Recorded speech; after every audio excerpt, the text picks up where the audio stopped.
से जुड़ी हुई बड़ी खबर की बात करते हैं। इजराइल ने सुबह सुबह ईरान की राजधानी तेहरान और पास के शहरों में बमबारी कर दी है। इजराइल की सेना की ओर से इस हमले की पुष्टि भी कर दी गई है। आपको बताते चले, जेरूसलम पोस्ट की रिपोर्ट के मुताबिक इजराइल की तरफ से ईरान पर हमले के दौरान F-35 लड़ाकू विमान समेत 100 से ज्यादा विमानों का इस्तेमाल किया गया है। 2000 किलोमीटर की दूरी तक किए गए हमले में 100 से ज्यादा विमान शामिल थे। IDF की तरफ से जारी बयान के मुताबिक ईरान की तरफ से इजराइल पर किए गए हमलों के जवाब में ये बड़ा एक्शन अब लिया गया है। ईरान की मीडिया ने भी इस हमले की जानकारी दे दी है। ईरान की मीडिया का कहना है कि इजराइल ने तेहरान के पास कई सैन्य ठिकानों को निशाना बनाया है।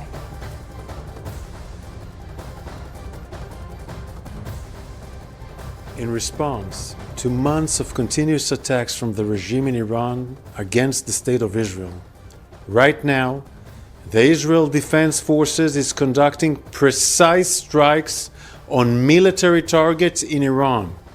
The regime in Iran and its proxies in the region have been relentlessly attacking Israel since October 7th on 7 fronts, including direct attacks from Iranian soil.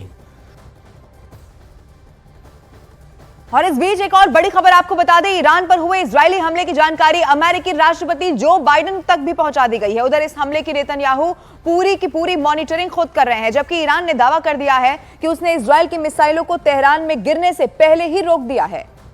अलग अलग 3 तस्वीरें इसी से जुड़ी हुई आपकी टीवी स्क्रीन पर आपको दिखा रहे हैं। ईरान पर एक बहुत बड़ा हमला किया गया है और बाकायदा बताया जा रहा है अब नेतन्याहू पूरी तरह से एक्शन में दिखाई दे रहे हैं। बेरूत का रुख करते हैं, इस वक्त रिफत अब्दुल्ला मेरे साथ लाइव मौजूद हैं। रिफत, एक बहुत बड़ा हमला किया गया है, जानकारी यह भी है कि बाइडेन को भी पूरी जानकारी इसकी दे दी गई है और खुद नेतन्याहू पूरी मॉनिटरिंग कर रहे हैं। क्या हालात इस वक्त वहां पर है जहां पर आप मौजूद हैं रिफत? जी बिल्कुल, जिस तरीके से आपने कहा मैं बेरूत में हूं। यहाँ पे हालांकि अभी फर्स्ट लाइट नहीं आई है, लेकिन जिस तरीके से ये बड़ी खबर आई है, खासतौर से जो इसराइल ने ईरान पे हमला किया है, जिस तरीके से आपने कहा कि तकरीबन 100 फाइटर जेट्स का भी इस्तेमाल इसमें हुआ है, लेकिन ये जो हमला है इसकी पहले से ही ये लगाया जा रहा था, कयास लगाया जा रहा था, क्योंकि जिस तरीके से ईरान ने तकरीबन 180 बैलिस्टिक मिसाइल इसराइल पे मारे थे जब हसन नसरुल्लाह पे अटैक किया गया था, उसके बाद से ये समझा जा रहा था कि इसराइल कहीं ना कहीं अटैक करेगा। इसके लिए ईरान बिल्कुल रेडी था, लेकिन ईरान का ये दावा है कि जो इसराइल की तरफ से अटैक हुआ है उसको नाकाम कर दिया गया है। उनके एयर डिफेंस सिस्टम ने हवा में ही इन अटैक्स को नाकारा कर दिया है। और अभी कुछ पिक्चर्स आ रही थी जो तेहरान एयरपोर्ट से हैं, वहां पे नॉर्मली एयरपोर्ट फंक्शन कर रहा है और दूसरी तरफ से यहां पे ईरान की तरफ से इसराइल को धमकी दी गई है यूएस के थ्रू ईरान ने एक मैसेज पास कराने की कोशिश की है और इसराइल से कहा जा रहा है कि वो रेड लाइन पार ना करें। और एक ट्वीट भी ईरान की तरफ से किया गया, ईरानी आर्मी की तरफ से, उन्होंने कहा कि उनके पास सारे ऑप्शंस खुले हैं। तो क्या अब फिर से ईरान जो है इसराइल पे अटैक करेगा, या इसराइल की इस वक्त बारी थी, उन्होंने ईरान पे अटैक किया और ये मामला यहां पर ही दब जाएगा? तो ये आने वाला वक्त बताएगा। लेकिन इस चीज के लिए पहले ही ये समझा जा रहा था कि जो ईरान ने 2 बार अटैक किए थे इसराइल पे, उसका जवाब इसराइल दे देगा। लेकिन दूसरी तरफ से इसराइल की तरफ से लेबनान में जंग जारी है, जहां पे मैं इस वक्त हूं, यहां पे कोई गारंटी नहीं रहती है कि कहां पे एयर स्ट्राइक होगी, किस बिल्डिंग पे होगी। जिस बिल्डिंग में मैं हूं इस पे भी एयर स्ट्राइक हो सकती है। और लगातार मैं लौटूंगी आपके पास। इन सब के बीच ईरान से ही एक और बहुत बड़ी खबर मिल रही है। ईरान ने अगली सूचना तक सभी जगहों की उड़ानें रद्द कर दी है। ईरान के नागरिक उड्डयन संगठन के प्रवक्ता ने यह कहा है कि अगली सूचना मिलने तक सभी मार्गों की उड़ानें रद्द कर दी गई हैं एहतियातन। यह बहुत बड़ा फैसला ईरान में ले लिया गया है, क्योंकि ईरान पर एक बहुत बड़ा हमला इजराइल की तरफ से किया गया और यह हमला बदले वाला हमला बताया जा रहा है, क्योंकि ईरान ने पहले हमला किया और उसके बाद से ही इजराइल आग बबूला हो चुका था। माना यही जा रहा था और ईरान भी इसको लेकर तैयार था कि इजराइल जरूर अब अटैक करेगा, और ऐसा इजराइल ने कर भी दिया है। और इस बीच ईरान की सेना ने एक वीडियो जारी किया और इस बात का दावा कर दिया है कि तेहरान में सब कुछ सामान्य है। रात के समय तेहरान में सब लोग आराम से सो रहे थे। इजराइल के हमले का कोई भी असर हो नहीं सका है, ये ईरान ने दावा किया है। जबकि दूसरी तरफ इजराइल ने एक बड़ा अटैक यहां पर कर दिया है। ईरान की राजधानी तेहरान की जो तस्वीर सामने आई है वो आपकी टीवी स्क्रीन पर हम आपको दिखा रहे हैं। ईरान ने पहले भी इस बात का दावा किया कि हमले का कोई असर नहीं हुआ। इनफैक्ट जो हमला किया गया उसे यहां पर नुकसान पहुंचाने से पहले ही नष्ट कर दिया गया।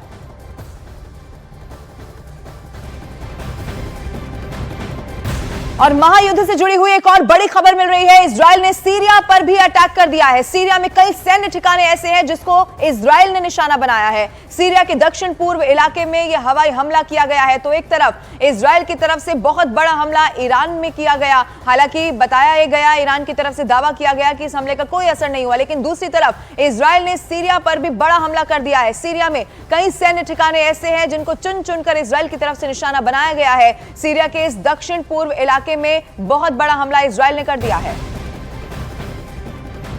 हिजबुल्लाह ने अपने एक और कमांडर के मारे जाने की पुष्टि कर दी है। ये बड़ी खबर है। हिजबुल्लाह के दावों के मुताबिक इजराइल के हमले में उसके कमांडर हुसैन अली हाजिमा की मौत उसी दिन हुई थी जिस दिन हाशिम सैफुद्दीन मारा गया था। पिछले 29 दिनों में इजराइल के हमले में हिजबुल्लाह के कई कमांडर और बड़े नेता मारे जा चुके हैं। हिजबुल्लाह को कैसे नुकसान पहुंचाया जाए, इसीलिए चुन चुनकर तमाम हिजबुल्लाह के ऐसे ठिकाने जिन पर अटैक कर रहा है इजराइल, और बताया जा रहा है कि अब कमांडर हुसैन अली हाजिम की भी मौत की पुष्टि हो गई है। इजराइल के हमले में हुसैन अली हाजिमा मारा जा चुका है। जिस दिन हाशिम सैफुद्दीन की मौत हुई उसी दिन बताया जा रहा है कि इस कमांडर की भी मौत हो गई। हिजबुल्लाह को पूरी तरह से कैसे तोड़कर रख देना है, ये इस वक्त इजराइल की स्ट्रैटेजी है। मेरे साथ रिफत अब्दुल्ला बेरूत से लगातार लाइव मौजूद हैं, उनका रुख करते हैं। रिफत, एक एक करके इजराइल हिजबुल्लाह के कमांडर्स को निशाना बना रहा है, जो कि पहले से ही स्ट्रैटेजी दिखाई भी देती है, लेकिन दूसरी तरफ जब ईरान पर अटैक किया गया है और ईरान जब पूरी तरह से हमले को लेकर तैयार था, तो क्या इसका भविष्य में परिणाम दिखाई देता है? क्या अब हो सकता है कि ईरान भी एक बड़े हमले की तैयारी कर रहा हो? रिफत,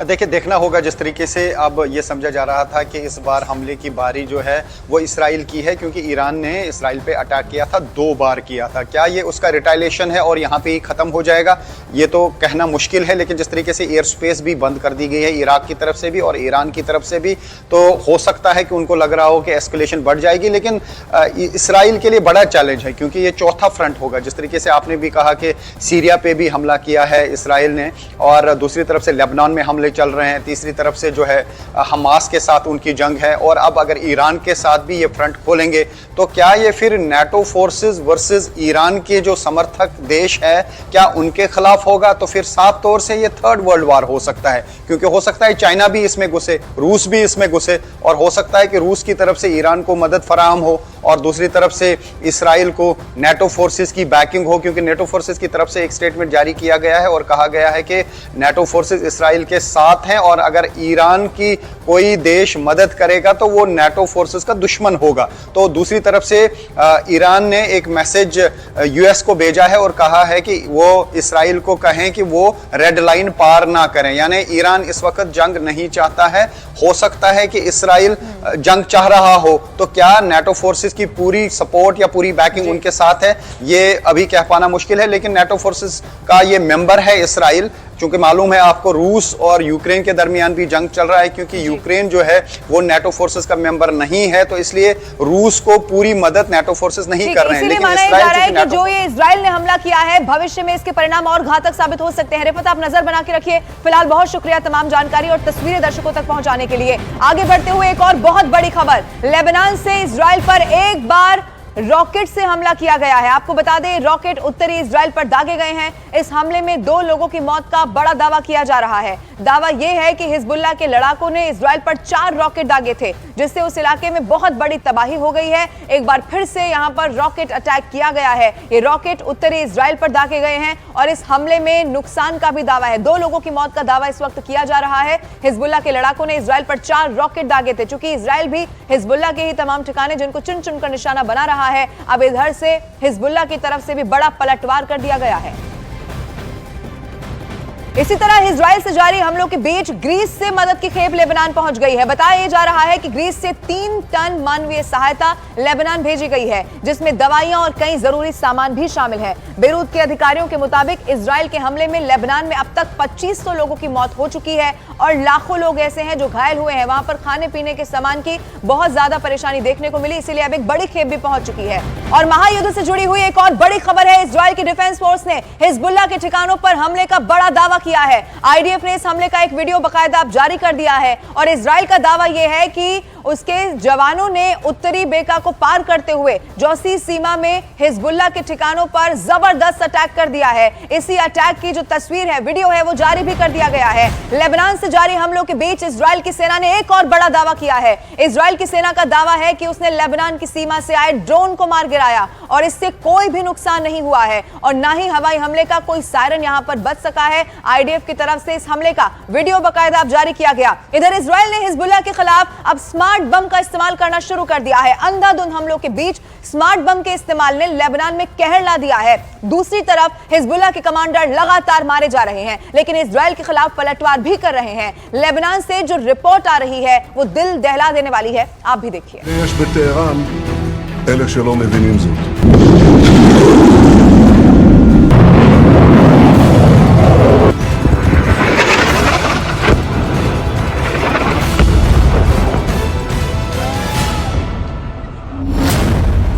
हिजबुल्लाह पर इजराइल का अब तक का सबसे बड़ा हमला।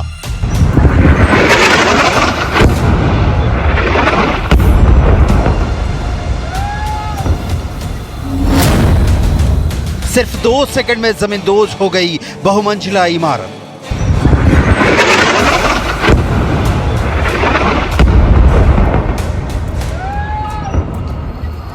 इजराइल ने हिजबुल्लाह के खिलाफ किया स्मार्ट बम का इस्तेमाल।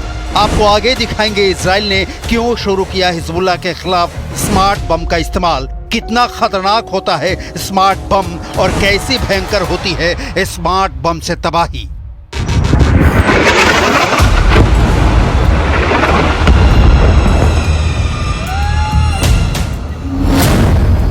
स्मार्ट बम से पिन पॉइंट हमले में भस्म हो गई बिल्डिंग।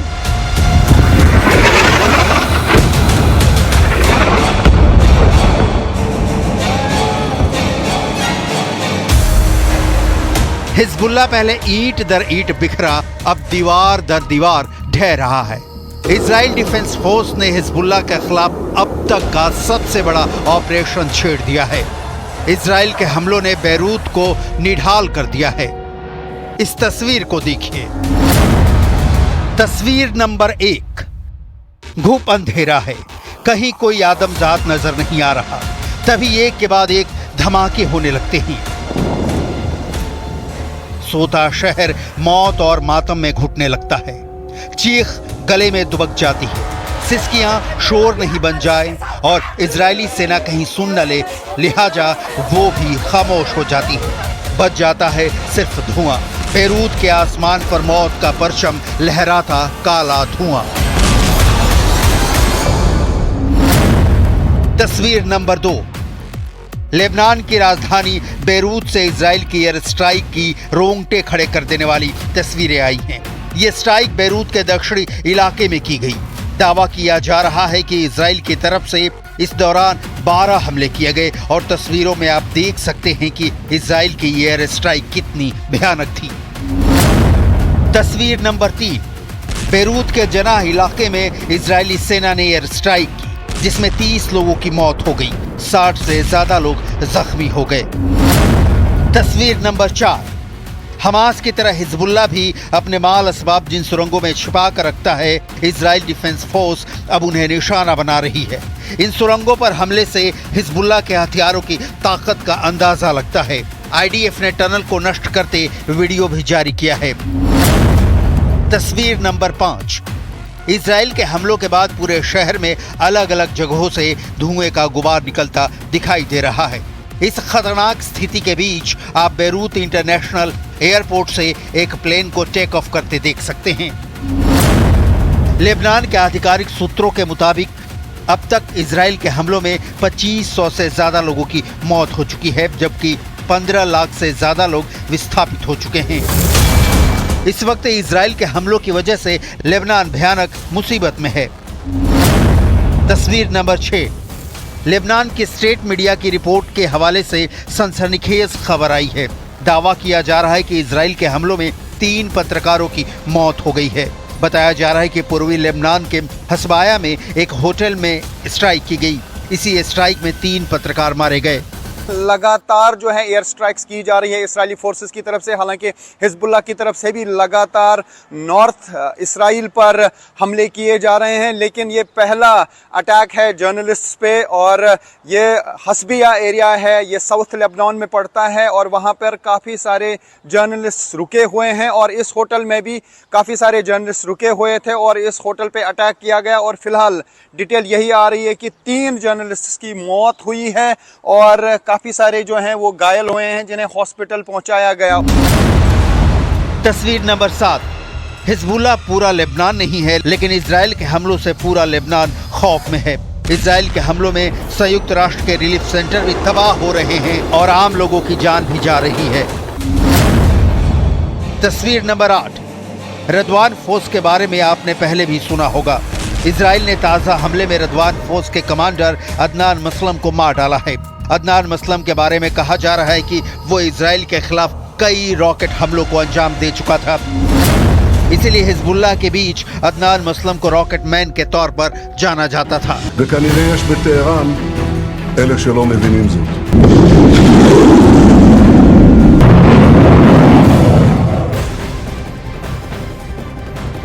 और हिजबुल्लाह से जारी जंग के बीच इजराइल के रक्षा मंत्री का बहुत बड़ा बयान सामने आ गया है। इजराइल के रक्षा मंत्री ने कह दिया है कि यह जंग अभी जारी रहेगी। इजराइल के रक्षा मंत्री यरूशलेम में सैनिक के अंतिम संस्कार में शामिल हुए और उसी दौरान उन्होंने बहुत बड़ा बयान दे दिया है।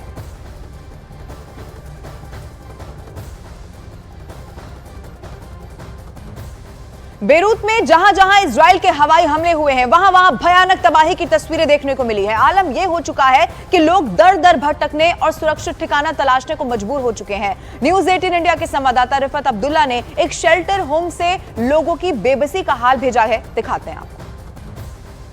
इसराइल और हिजबुल्लाह के दरमियान जो जंग चल रही है उसमें अभी तक करीब 15 लाख लोग बेघर हुए हैं।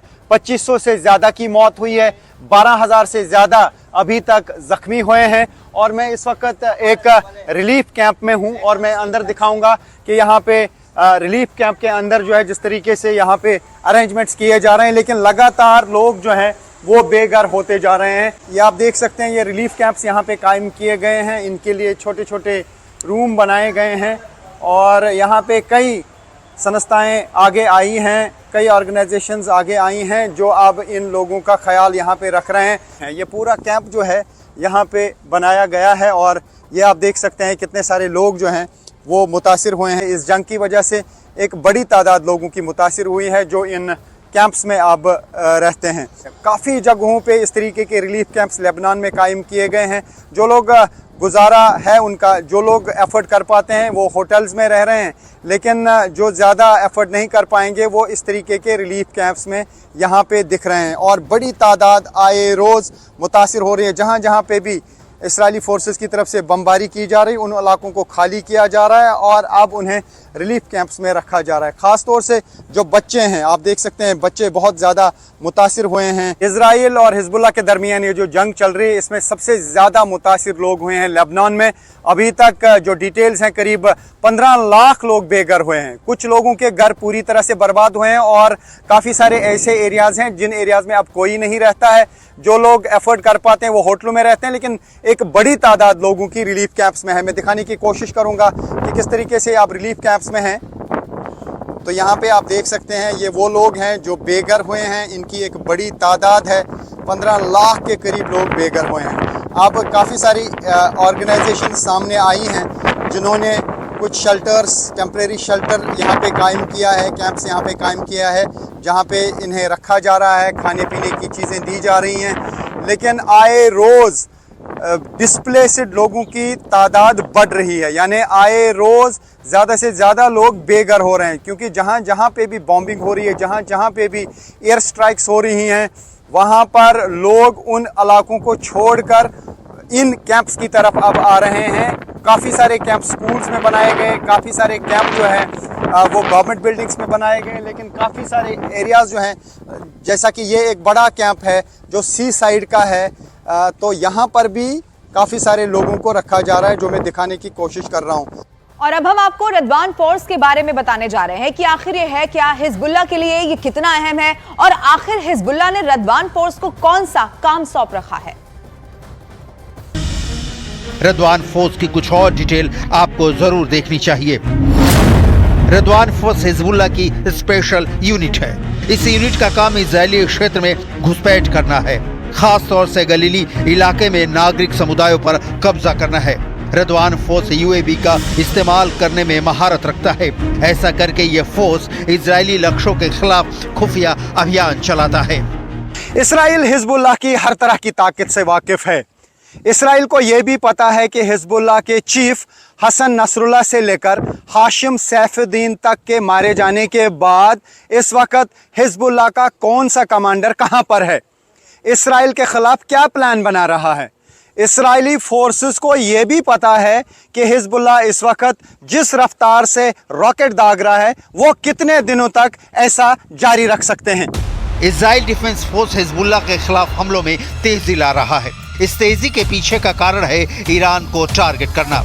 हमास को कमजोर करने के बाद हिजबुल्लाह को न्यूट्रलाइज कर नेतन्याहू ईरान की ओर रुख करना चाहते हैं। इसके लिए जरूरी है पहले इजराइल को हिजबुल्लाह की ओर से होने वाले हमले के प्रति सुरक्षित किया जाए। लिहाजा एयर स्ट्राइक के बाद जमीनी हमले से अब लेबनान में तबाही का दौर चल रहा है। जिस बिल्डिंग को स्मार्ट बम से इजराइल ने महज 2 सेकंड में तबाह कर दिया, उसकी डिटेल देखिए। ये एक गाइडेड बम होता है, यानी लॉन्च किए जाने के बाद टारगेट इससे बच नहीं सकता। स्मार्ट बम को फाइटर जेट से लॉन्च किया जा सकता है। इजरायली सेनाएं अक्सर इन बमों का इस्तेमाल दुश्मन के ठिकानों को ध्वस्त करने में करती हैं।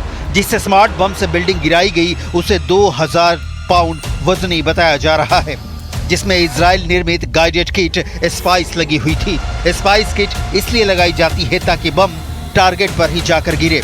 ये बम दिन हो या रात, खराब मौसम और जीपीएस से बाधित इलाकों में भी टारगेट को ध्वस्त कर सकता है। टारगेट पर इन बमों को 60 किलोमीटर दूर से भी छोड़ा जा सकता है।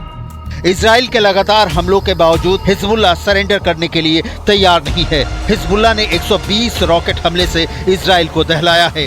क्रेमियल में हिजबुल्लाह लड़ाके रॉकेट की बौछार कर रहे हैं। वहीं इजराइल के एक और कट्टर दुश्मन तुर्की ने इराक और सीरिया फ्रंट पर भीषण हमले शुरू कर दिए हैं।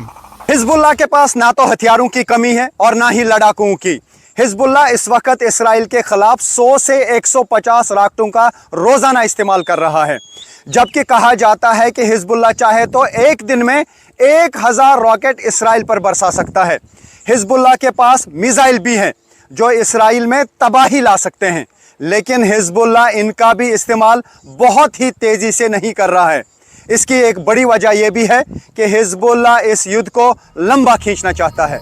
40 किलोमीटर लंबी और सिर्फ 8 किलोमीटर चौड़ी गाजा पट्टी में घुसकर हमास को तबाह करते करते इजराइल को साल भर होने चले, लेकिन अब भी हमास पलटवार से बाज नहीं आता। मतलब सीधा है कि इजराइल तमाम कोशिशों के बावजूद हमास को मचियामेट नहीं कर सका है और हिजबुल्लाह तो हमास से काफी बड़ा और संगठित संगठन है। अब देखना यह है कि हिजबुल्लाह को कुचलने में इजराइल को कितना वक्त लगता है। इधर बेरूत के जना इलाके में इजरायली सेना ने एयर स्ट्राइक कर दी है, जिसमें 30 लोगों की मौत की खबर भी सामने आई है। वहीं 60 लोग ऐसे हैं जो जख्मी हो चुके हैं। अब आपको दिखाते हैं न्यूज़ 18 इंडिया की एक्सक्लूसिव रिपोर्ट। मैं इस वक्त लेबनान के सबसे बड़े हॉस्पिटल रफीक हरारी हॉस्पिटल में हूं, क्योंकि रफीक हरारी हॉस्पिटल के बाहर जोरदार एयर स्ट्राइक्स हुई। इसराइली फोर्सेस ने एयर स्ट्राइक्स की, 3 बिल्डिंग्स को तबाह कर दिया गया और उसकी वजह से इस हॉस्पिटल को भी नुकसान पहुंचा है। काफ़ी सारे कांच टूटे हैं और मैं दिखाने की कोशिश करूंगा कि किस तरीके का डैमेज यहां हॉस्पिटल को भी हुआ है। तो ये आप देख सकते हैं, ये हॉस्पिटल का जो एरिया है जो फेस कर रहा है उन बिल्डिंग्स को, तो ये आप देख सकते हैं कि हॉस्पिटल को भी यहाँ पे डैमेज हुआ है और हॉस्पिटल अथॉरिटीज़ यही कह रही हैं कि उनको लग रहा है कि कहीं हॉस्पिटल्स भी टारगेट ना हो। लेकिन ये जो हॉस्पिटल है इस वक्त सारे इंजर्ड लोगों को यहाँ पर ही लाया जाता है ट्रीटमेंट के लिए। जब यहाँ पे ये एयर स्ट्राइक्स हुई बिल्कुल 50 मीटर की दूरी पर यहाँ से, और मैं ये दिखाने की कोशिश करूँगा, ये है वो इलाका जहाँ पर एयर स्ट्राइक हुई है। ये देख सकते हैं आप, ये तबाही यहाँ पर, और इसराइली स्ट्राइक की वजह से यहाँ आप देख सकते हैं कि हॉस्पिटल को काफ़ी नुकसान पहुँचा है। कांच जो हैं वो टूट गए हैं यहाँ पे। इस फ्रंट साइड के ऑलमोस्ट 50% कांच टूट गए हैं और इस हॉस्पिटल को अंदर से भी नुकसान हुआ है क्योंकि ये ज़ोरदार स्ट्राइक्स थी और यहाँ काफ़ी सारे कांच जो हैं वो टूट गए हैं। तो यहाँ पे जो हॉस्पिटल अथॉरिटीज़ हैं उनको भी लग रहा है कि कहीं अब हॉस्पिटल्स को निशाना ना बनाया जाए।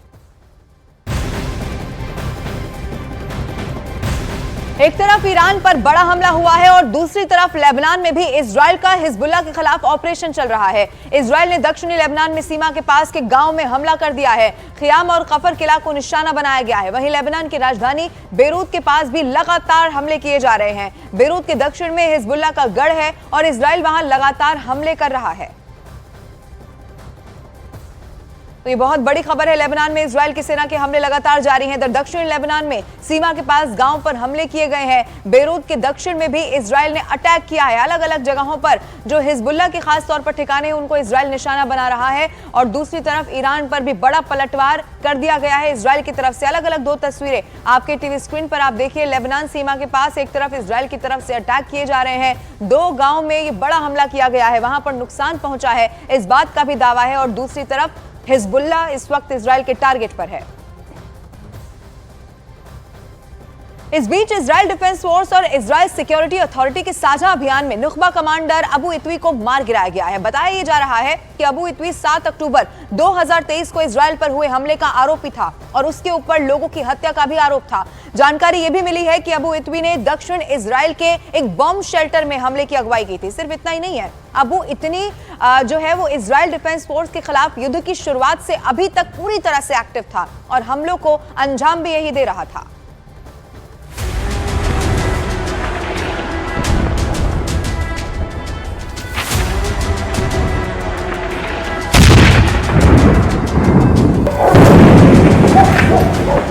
खान यूनुस का कसाई खत्म हो चुका है। हमास ईंट दर ईंट बिखर चुका है, लेकिन फिर भी इजराइल का गुस्सा कम नहीं हुआ है। इजराइल अब तक 7 अक्टूबर 2023 की तारीख को नहीं भूल पाया है। इजरायली फोर्स अब भी 7 अक्टूबर के गुनहगारों को ढूंढ ढूंढ कर जहन्नुम पहुंचा रही है। अपनी जान बचाने के लिए हमास के लड़ाके बिलों में छिपे हुए हैं, खंडहरों में दुबके हुए हैं, लेकिन फिर भी इजराइल की आईडीएफ उन्हें खोजकर मौत के घाट उतार रही है। मारा गया 7 अक्टूबर का एक और गुनहगार। आईडीएफ ने नुखबा कमांडर को उतारा मौत के घाट। 7 अक्टूबर के दिन कत्लेआम मचाने का आरोप। यह है इजराइल का वो मोस्ट वांटेड जिसकी तलाश इजरायली फोर्स को 7 अक्टूबर 2023 से ही थी। और अब साल भर से ज्यादा की जंग के बाद इजरायली फोर्स को बड़ी कामयाबी मिली है। इजराइल ने हमास के नुखबा फोर्स के कमांडर को मौत के घाट उतार दिया है। हमास के इस कमांडर का नाम अबू इत्वी है। अबू इत्वी हमास के सेंट्रल कैंप ब्रिगेड की अल बोरीज बटालियन में नुखबा कमांडर था और यह 7 अक्टूबर को दक्षिणी इजराइल पर हमले में शामिल था। खास बात यह कि हमास का यह कमांडर गाजा पट्टी में UNRWA के लिए भी काम करता था। मोहम्मद इत्वी को जुलाई 2022 से UNRWA की तरफ से नियुक्त किया गया था।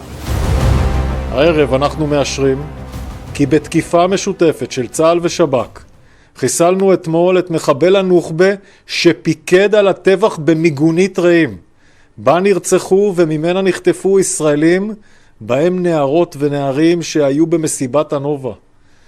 באופן ציני ואכזרי, הוא שימש גם כעובד אונר"א. इजराइल की सेना के गुस्से की वजह है 7 अक्टूबर 2023 की वो तारीख जब उसके नागरिकों को हमास के कमांडरों ने तड़पा तड़पा कर मार दिया था। उसी का बदला लेने के लिए गाजा पर चढ़ाई की गई और हमास के कमांडरों को मौत की नींद सुलाने के लिए एयर स्ट्राइक की गई, जिसका परिणाम ये हुआ कि आज हमास के चीफ समेत उसके टॉप कमांडर जमीन में दफन हो चुके हैं।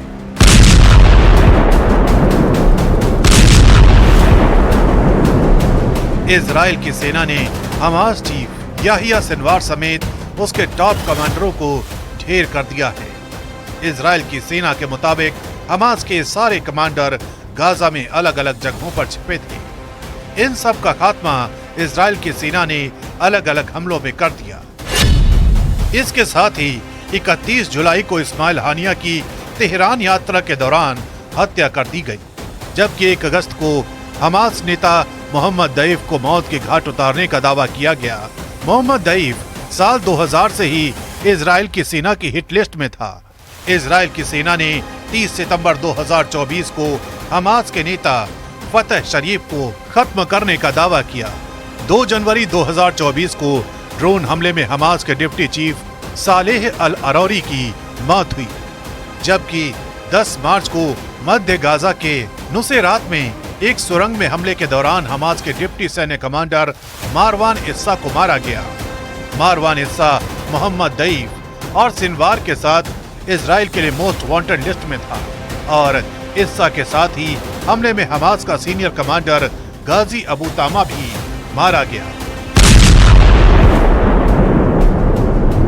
इससे पहले UNRWA ने बुधवार को कहा था कि सेंट्रल गाजा पट्टी में इजरायली हमले में उसके एक कर्मचारी की मौत हो गई है। UNRWA Gaza, West Bank, Jordan, Lebanon और सीरिया में लाखों फिलिस्तीनियों को शिक्षा और स्वास्थ्य संबंधी मदद मुहैया कराता है। इजराइल और UNRWA के संबंध वर्षों से तनावपूर्ण रहे हैं, लेकिन गाजा में जंग शुरू होने के बाद से संबंध तेजी से बिगड़े हैं और इसीलिए इजराइल बार बार UNRWA को भंग करने का आह्वान करता है। फिलहाल की स्थिति ये है कि इजराइल चारों तरफ से घिरा हुआ है, लेकिन वो लड़ रहा है और अपने दुश्मनों को माकूल जवाब दे रहा है।